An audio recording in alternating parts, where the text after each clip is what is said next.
Hey, so what's going on, team? It's your boy, El Cifer. So I've been meaning to talk to you guys about these new rumors and leaks that's been leaking out all over the internet talking about Resident Evil 8 and where Capcom wants to take the franchise. And yes, I realize I said leaking out and it sounds weird, but you know, let's just go with rumored for now on, right? So Resident Evil 8 was rumored to be coming out in 2021, right? Capcom, to my knowledge, hasn't denied none of these rumors. However, what we do know about it is that you're gonna be playing as Ethan again. And man, who does not miss Ethan? By the way, that was sarcasm because I couldn't care less for Ethan. Honestly, Ethan was fine, don't get me wrong, in Resident Evil 7. You know, as a protagonist of Resident Evil 7, I think Ethan was a great character because the way he was designed, it was for us, the player, to project ourselves onto. You know, you didn't even see his face. Now, Ethan, it was just a regular dude, you know what I mean? Actually, he might be a Skywalker because that dude lost mad limbs in that game. But the point is that you're playing as Ethan in this one, and this, instead of taking place in a mansion, you know what I mean, it's taking place in a village. So I'm wondering if Capcom is gonna do like a semi-open world thing. You know what I mean? And honestly, I wouldn't know how to feel about it. So Ethan is back, and you know, I don't know if Mia is gonna make an appearance. You know, I did see in the internet talking about that him and Mia finally have a kid, which again is kind of weird because I would have mad trust issues after what that shorty put him through in that game, put us through, because you know what I mean, I was there with him, like, bro, leave her. You know what I mean? She literally chopped off your hand. I mean, granted, yeah, spoiler warning, she was being possessed by Evelyn, right? Yeah, she was being possessed by Evelyn, but still, bruh, savage. Also, Chris Redfield is slated to make a return, and per the rumor, it says that he's gonna have a twist, right? Some people are speculating that he's gonna play an antagonist role, right? He's gonna be the villain of the game, which to me is gonna be extremely weird to process, because if anybody knows anything about Chris Redfield, is the fact that he hates Umbrella, he hates Wesker, and he hates bioweapons, right? Now, granted, at the end of Resident Evil 7, Chris Redfield shows up in a Umbrella helicopter, right, with like the security team. Now, this was a different logo for Umbrella, because it was Umbrella, but the logo was blue instead of the red, the white and red that they usually have. And I don't know, man. They're like, you know, Chris got redesigned maybe because people were not happy when they voted him out and he was just uppercutting boulders in Resident Evil 5. But I just can't see Chris Redfield, where everything he stood for in all the games, becoming an overall villain or an antagonist in the game, unless they introduce some sort of mind control device, kind of like how they did with Jill. But even that, I think that was pretty stupid and lame. So I don't know, man. I think Capcom, by doing that, is gonna take a huge risk that might pay out. Who knows? But right now, I just can't see Chris becoming an antagonist. So the setting, right? Apparently this is gonna take place somewhere in Europe, right? It's gonna be a village in Europe. They probably won't tell us the country, right? Because it probably won't be important. You know, unlike Resident Evil 4, we all assume it was Spain because, you know, they were speaking Spanish.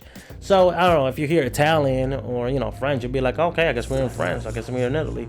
So I don't think that's gonna affect the overall plot. We're in Europe. It's just the fact that it's somewhere in Europe, right? Now, the one thing that made me low-key kind of skeptical was the fact that in the leak they said this is gonna be another huge departure for the series, you know, which is weird to me because I thought 7 was a huge departure for the series. You know what I'm saying? Like, that was a soft reboot. That's where the game jumped to first person. Although me personally, I was not thrilled with the idea of Resident Evil becoming a first person shooter.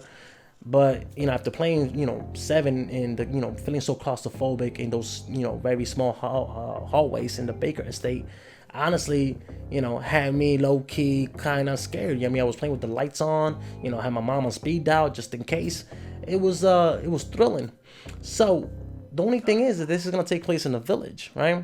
It's going to be semi-open world, I imagine, which I don't think will be, honestly, I don't think that will be good at all, especially if the game is going to be first person. Another thing that they also are bringing back, I guess you can say, because they've done this for 3 games in a row, they're going to bring back the stalker, some type of stalker enemy. This one is going to be called the Witch, right? Who apparently is going to behave somewhat like Marguerite. I remember Marguerite, right? That old lady who had a wasp net for a crotch. That lady. Apparently we're going to relive that trauma. I mean, I'm joking. It's not her, but, you know, per the leak, she's gonna attack with insects. She's gonna cause Ethan to hallucinate. You know what I mean? Kind of like Eternal Darkness. I don't know if you guys ever played Eternal Darkness for the GameCube, but man, that game. Look, I'm getting sidetracked. Point is that there's a lot of things that this game. They're trying to do a lot of different things, but they also sticking to a lot of the same things that the previous titles did. You know, because the Stalker enemies was cool. You know what I'm saying? Don't get me wrong. I think Jack was awesome.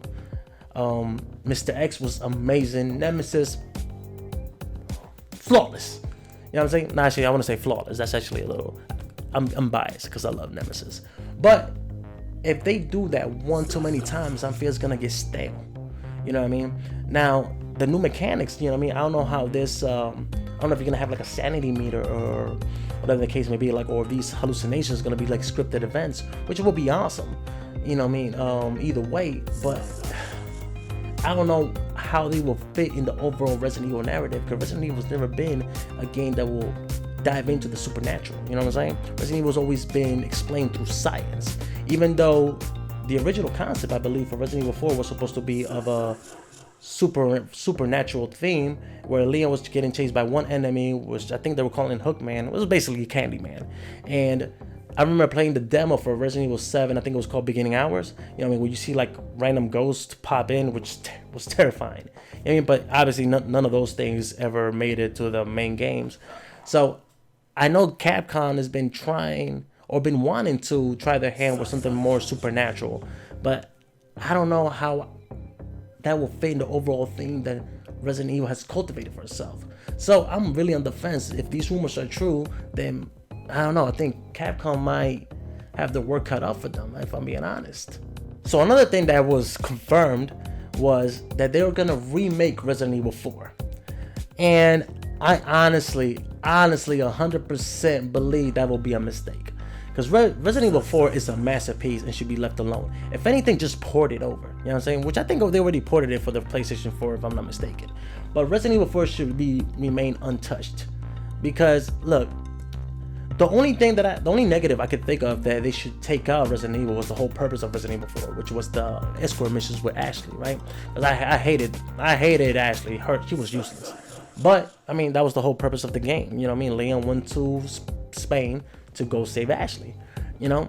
So anyways, they talking about porting it, and they've been working on this title since, I think they say 2018. They say they've been working on the remake for Resident Evil 4, which is awesome. Yeah, I mean, they look like they're putting a lot of love into it, you know what I mean? Because Resident Evil 2 remake was amazing, you know what I mean? It set the standard for how remakes should be handled. Resident Evil 3 Nemesis have been, I don't know, man, it's been getting mixed reviews. I personally loved it, but a lot of people have been having problems with the length. And yes, the game is short. You know what I'm saying? Like, would I recommend somebody who is not passionate about the Resident Evil series to buy it full price? Probably not. You know what I mean? If I'm being honest. But I definitely loved the game. It was awesome. You know what I mean? But Resident Evil 4 should not get a remake. You know what I mean? So Resident Evil 1, I remember they got a remake in the GameCube. That was done flawlessly as well. You know what I mean? They added content. They, you know, made things better. I think there's just other games that could benefit from the remake treatment. You know what I'm saying? Let's talk about like Code Veronica.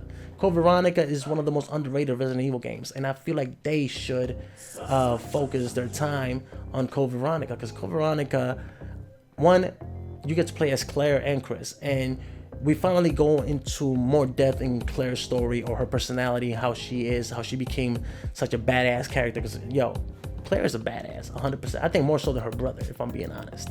Or, man, the Capcoms have other titles that could benefit from the remake. I mean, Dino Crisis, and for those who don't know Dino Crisis, man, look, Dino Crisis was basically Resident Evil, bro, with dinosaurs, man. I mean, think about that. Resident Evil with dinosaurs. Instead of zombies, velociraptors. Instead of Mr. X, a T-Rex. It was awesome. And I think, look, so I get what they're trying to do, right? Resident Evil 4 was an amazing game, and they want to bring the new fans that never got to play it, you know what I mean? That will be a sure thing. You know, money-wise, business-wise, it makes sense. But to me, it makes me a little bit, I don't know, uneasy, I guess you could say, because I don't want them to ruin that game. That game meant so much to me. And man, I don't know. They say it's gonna drop in 2022. I think that's what I read online. And if that's the case, I mean, by all means, I'm still gonna buy it. Don't get me wrong. I just hope that they put as much love and attention to that game that because it deserves it. You know what I'm saying? Now, by all means, keep in mind this is just my opinion.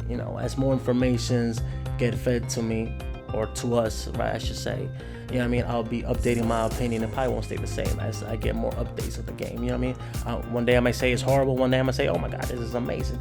Either way, I would love to hear from you. You know what I mean? So let me know in the comments below what you guys think, or if you guys want to further talk about this more in depth, you know what I mean? Hit me up on any of my social media platforms. I'm always more than happy to talk, geek out with you guys. You guys are awesome. So, with that being said, don't forget to, like if you already haven't, if you enjoyed the video, of course. You don't have to, you didn't enjoy it, but subscribe if you already haven't. That'll be a great help for me in the channel. Shout out to the squad. You know what it is. Sabe? No,